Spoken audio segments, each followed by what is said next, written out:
Bonjour à tous. Dans cette capsule, nous allons faire le passage d'une forme de l'équation d'une droite à une autre. Premièrement, si on veut passer de la forme symétrique ou générale à la forme fonctionnelle, deux méthodes s'offrent à nous. Isoler la variable y dans l'équation ou déterminer la pente et l'ordonnée à l'origine à l'aide des formules. Dans l'exemple 1, on vous donne l'équation d'une droite sous la forme symétrique. Si on veut utiliser la première méthode, soit isoler la variable y dans l'équation, on va commencer par soustraire x sur 5 de chaque côté afin d'isoler le terme qui contient le y. On obtient donc y sur moins 2 qui est égal à moins x sur 5 plus 1. Maintenant, pour isoler le y, on va multiplier par moins 2 de chaque côté puisque le y est divisé par moins 2, l'opération inverse. Ce qui nous donne y qui est égal à moins 2 qui va venir multiplier moins x sur 5 moins 2 fois 1. En effectuant les multiplications, on obtient y est égal à 2x sur 5 moins 2. Voilà l'équation sous la forme fonctionnelle. Avec la deuxième méthode, on va déterminer la pente et l'ordonnée à l'origine à l'aide des formules. L'abscisse à l'origine est égal à 5. L'ordonnée à l'origine est égale à moins 2.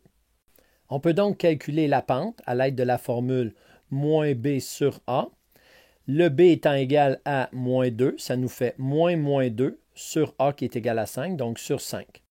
La pente est donc égale à 2/5. Maintenant, puisque l'on connaît l'ordonnée à l'origine, qui est ici b est égal à moins 2, et que l'équation sous la forme fonctionnelle est y égale mx plus b, on peut donc écrire l'équation de la forme fonctionnelle à l'aide de ces deux paramètres. On obtient y égale à 2x sur 5 moins 2, qui est la forme fonctionnelle. Maintenant, à vous de choisir la méthode de votre choix. Dans l'exemple 2, on vous donne une équation sous la forme générale. Bon, isoler la variable y dans l'équation, on y va avec la première méthode. On doit d'abord isoler le terme qui contient le y. On va soustraire 3x de chaque côté. Et pour enlever le terme moins 30, on va additionner 30 de chaque côté. On obtient 5y est égal à moins 3x plus 30. Dernièrement, pour isoler le y, il faut diviser par 5.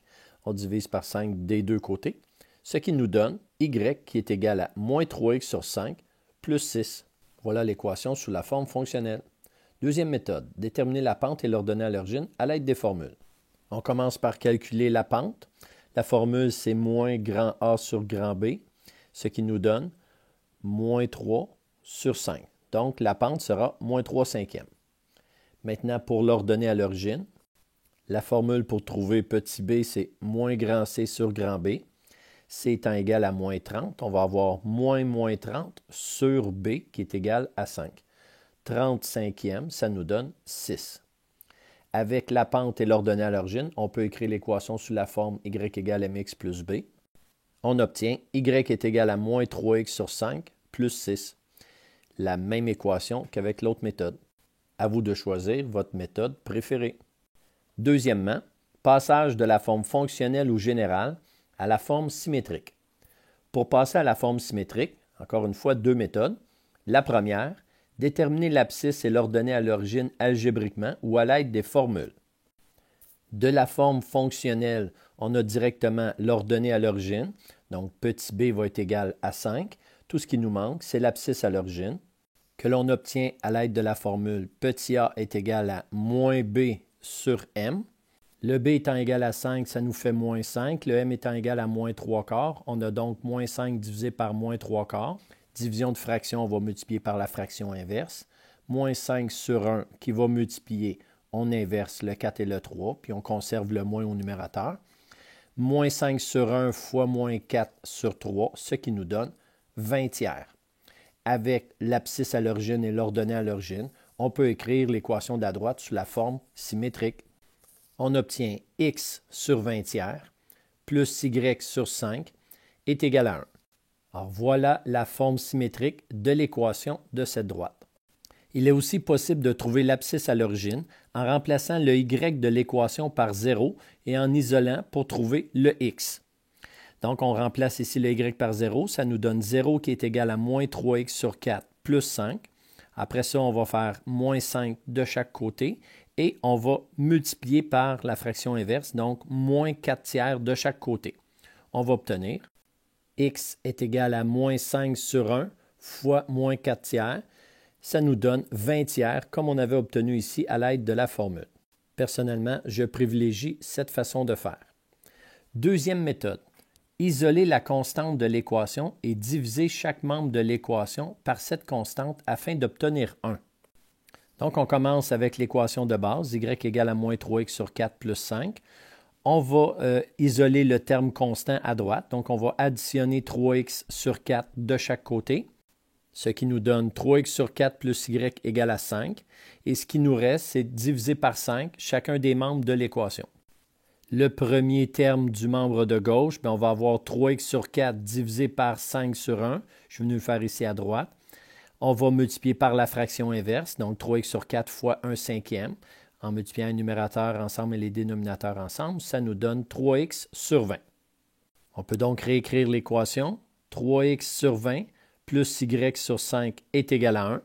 Et pour obtenir la forme symétrique, tout ce qu'il nous reste à faire, c'est diviser par 3 le premier terme de l'équation parce que nous devons obtenir seulement x au numérateur du premier terme.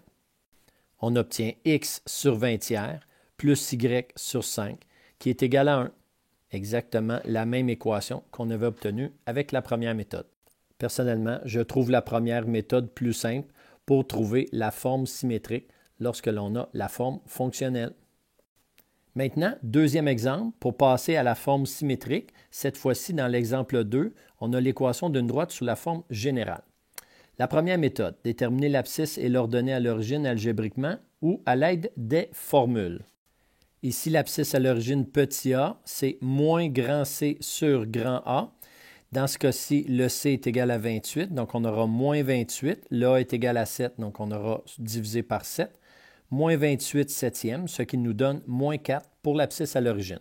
L'ordonnée à l'origine petit b, la formule, c'est moins grand C sur grand B, ce qui nous donne moins 28 sur 4, le B est égal à 4, ce qui donne moins 7. L'ordonnée à l'origine est égale à moins 7. On est maintenant prêt à venir écrire l'équation de la droite sous la forme symétrique.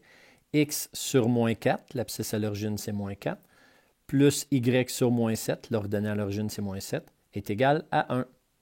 Une autre façon, ça aurait été d'aller chercher l'abscisse à l'origine en remplaçant le Y par 0 ici, donc moins 28 de chaque côté divisé par 7, ce qui nous donne la même chose qu'on avait obtenu avec la formule, moins 4. Et pour l'ordonnée à l'origine, c'est x qu'on remplace par 0. Donc ici, on va faire moins 28 de chaque côté divisé par 4, ce qui nous donne aussi moins 7. Dans les deux cas, on obtient la même équation de droite. La deuxième méthode, isoler la constante de l'équation et diviser chaque membre de l'équation par cette constante afin d'obtenir 1.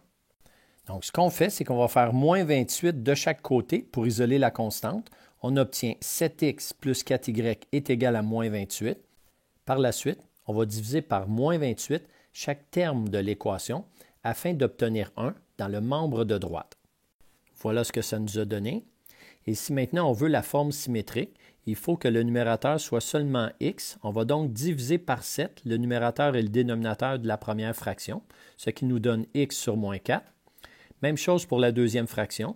Donc, on va avoir 4y sur moins 28. Si on veut seulement y au numérateur, on divise par 4 le numérateur et le dénominateur, ce qui nous donne plus y sur moins 7.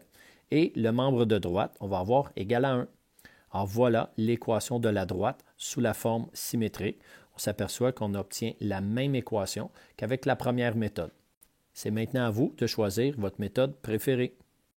Troisièmement, si on veut faire le passage de la forme fonctionnelle ou symétrique à la forme générale. Pour passer à la forme générale, mettre tous les termes de l'équation du même côté du signe égal, donc du symbole d'égalité, et éliminer les fractions si nécessaire. Alors pour ce faire, on peut multiplier chacun des termes de l'équation par le PPCM des dénominateurs. Ici, étant donné que le coefficient du x est positif dans le membre de droite, on va tout simplement prendre le y puis on va l'envoyer dans le membre de droite afin d'avoir tous nos termes du même côté du symbole d'égalité. On fait moins y de chaque côté, on obtient 0 qui est égal à 2x sur 5, moins y plus 3 demi. Maintenant, on va se débarrasser des fractions en multipliant par le PPCM des dénominateurs. 5 et 2, le PPCM, c'est 10. Donc, on va multiplier chacun des termes de l'équation par 10. Ce qui nous donne 10 fois 0, qui est égal à 10 fois 2x sur 5, moins 10 fois y, plus 10 fois 3 demi. En effectuant les multiplications, on obtient 10 fois 2x sur 5, ce qui nous donne 20x sur 5 qui est 4x, moins 10y, plus 10 fois 3, 30, divisé par 2, 15. L'équation finale est donc 4x moins 10y plus 15 égale à 0. Voilà la forme générale. Dernier exemple de cette capsule, on veut toujours passer à la forme générale. Cette fois-ci, dans l'exemple 2, on a l'équation d'une droite sous la forme symétrique. De l'équation x sur moins 6 plus y sur 5 qui est égal à 1, on va mettre tous les termes à gauche du symbole d'égalité. Donc, si je vais faire moins 1 de chaque côté, et on va obtenir x sur moins 6 plus y sur 5 moins 1 égale à 0. Maintenant, on va multiplier par le PPCM des dénominateurs. Moins 6 et 5, on va multiplier chacun des termes de l'équation par moins 30. Ce qui nous donne moins 30 fois x sur moins 6, moins 30 fois y sur 5, moins 30 fois moins 1, qui est égal à moins 30 fois 0. Après avoir effectué les multiplications, on obtient 5x moins 6y plus 30, qui est égal à 0. Voilà l'équation de la droite écrite sous la forme générale. Voilà.